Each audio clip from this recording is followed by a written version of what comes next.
Hey everybody, this is Matthew Poes of Poes Acoustics. So this one is not a question coming from somebody, although I think you guys have asked these questions before. This is one I want to cover on my own. And the reason I want to cover this one on my own is because it keeps coming up in different contexts, and I thought it's worth covering. So in commercial cinemas, bass management is done differently than in home residential. And for good reason, meaning the two shall not be confused.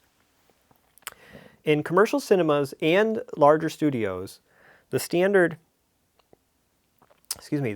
for doing bass management is to have a bass management speaker that's associated with each channel group. So the left, the center, and the right each have their own bass management speaker. And you've seen this before without maybe even realizing what you're looking at.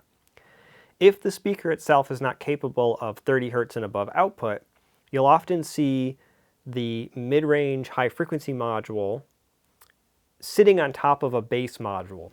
That bass module being its bass management speaker. And with the side surrounds, you kind of see the same thing. It's not uncommon to have a whole array of side surround speakers, and then there's a bass module on the left side, a bass module on the right side, maybe more than one, and then one or two in the back. You could even conceivably have it in the ceiling if it was needed. Not in many cases, they just go to the left or the right instead. And that's how bass management is done.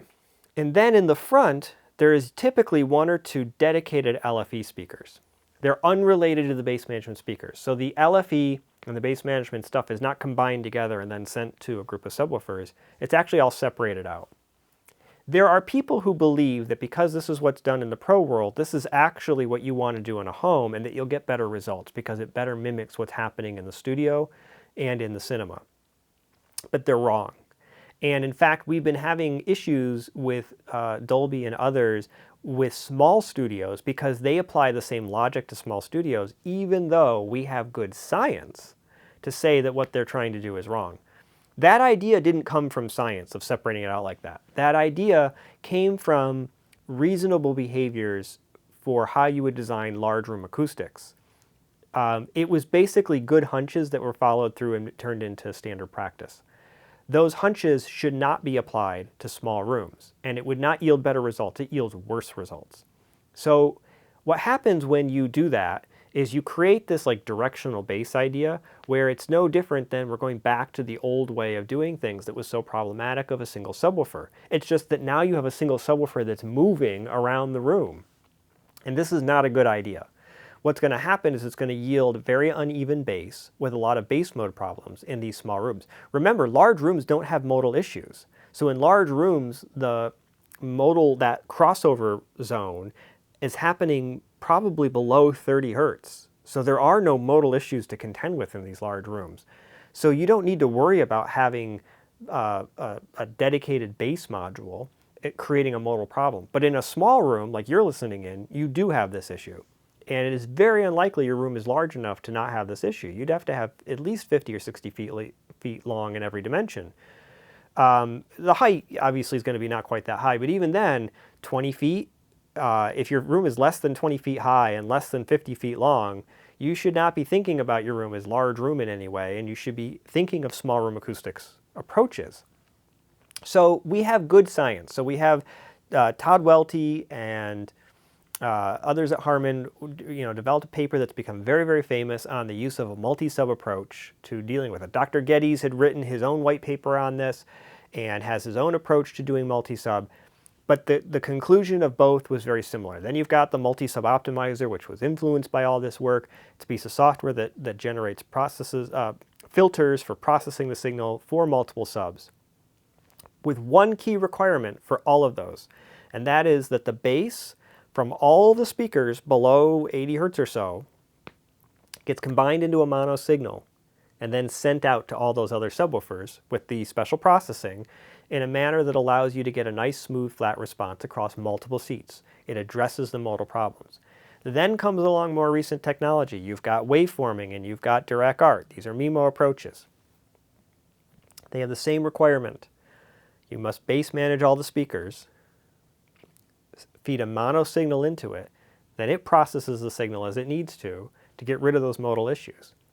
On the other hand, if you go and send separate bass to separate bass modules. So the left channel's bass goes to a left channel bass module, and the center goes to a center bass module, and so on.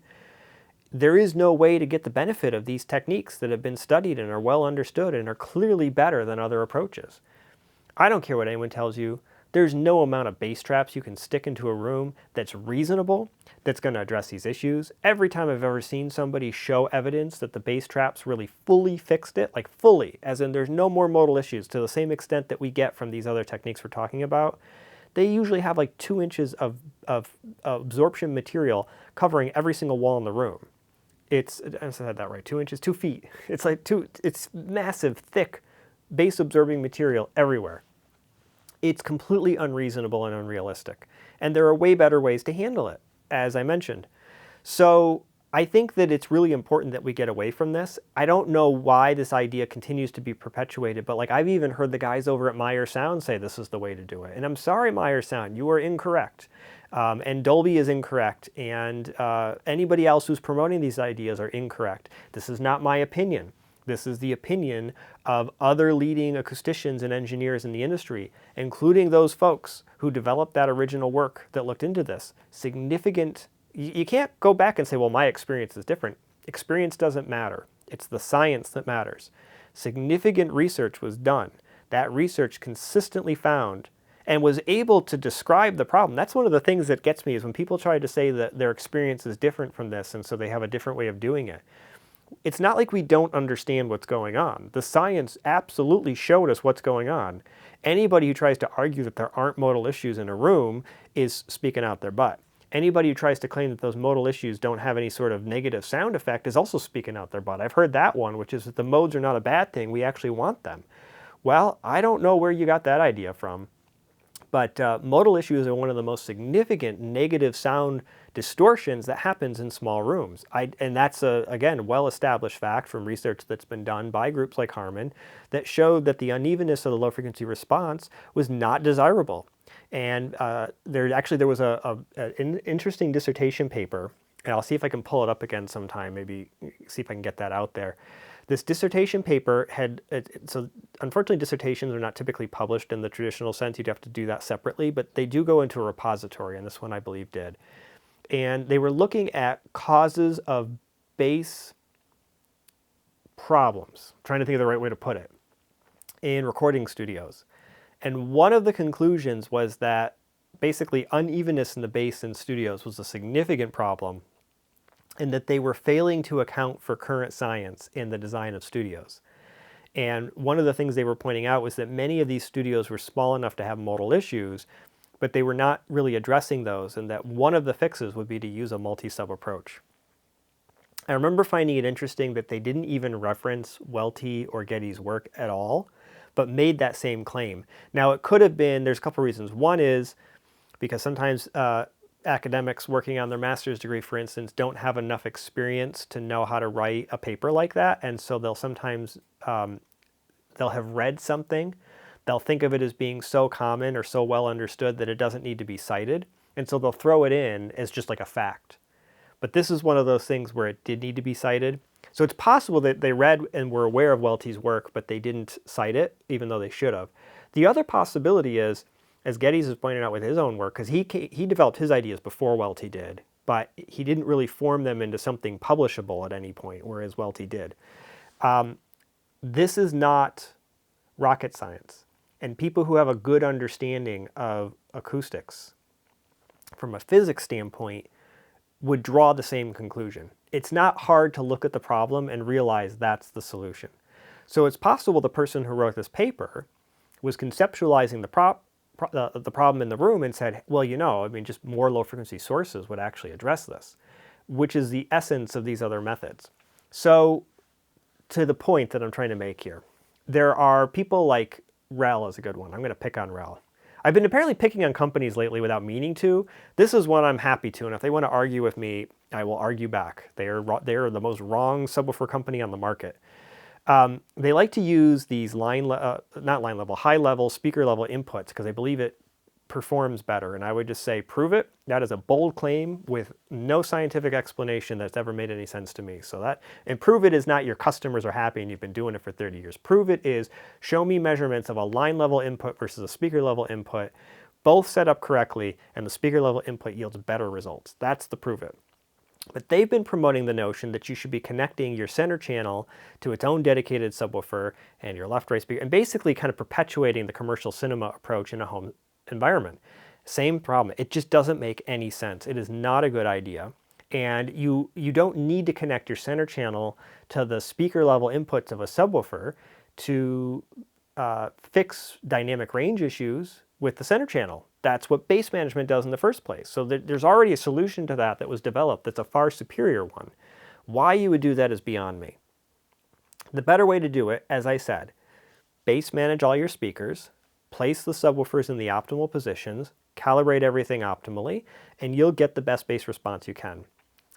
On the other hand, putting your speakers on top of subwoofers all around the room is going to yield bad results, and it's not a design that's appropriate for small rooms. And so wherever this is showing up on forums and whoever's telling you that this is what's done in studios, please understand, A, where it's done commercially typically is large room acoustics, and you don't have that, so that doesn't apply to you. And B, it's true, there are studios that are doing this in small rooms, but they're wrong. And my proof for they're wrong is the fact that these other papers and methods exist that have described the problem well. Those studios, those small studios that are bass managed in that way, they have bass problems. The bass is not good in those rooms. And so that is not something you want to replicate on your own. You want to seek to do the right way, not what they're doing. For those of you who work in studio design, who are also perpetuating this in those studios, we need to get Dolby and other standards-based groups to recognize the difference between small and large room acoustics in the standards they're creating. A single target curve doesn't really make a lot of sense because the natural response shape of a speaker is going to vary by room volume. This is a known issue. So things like the Dolby Music target curve doesn't really make a lot of sense. Then we've got another issue.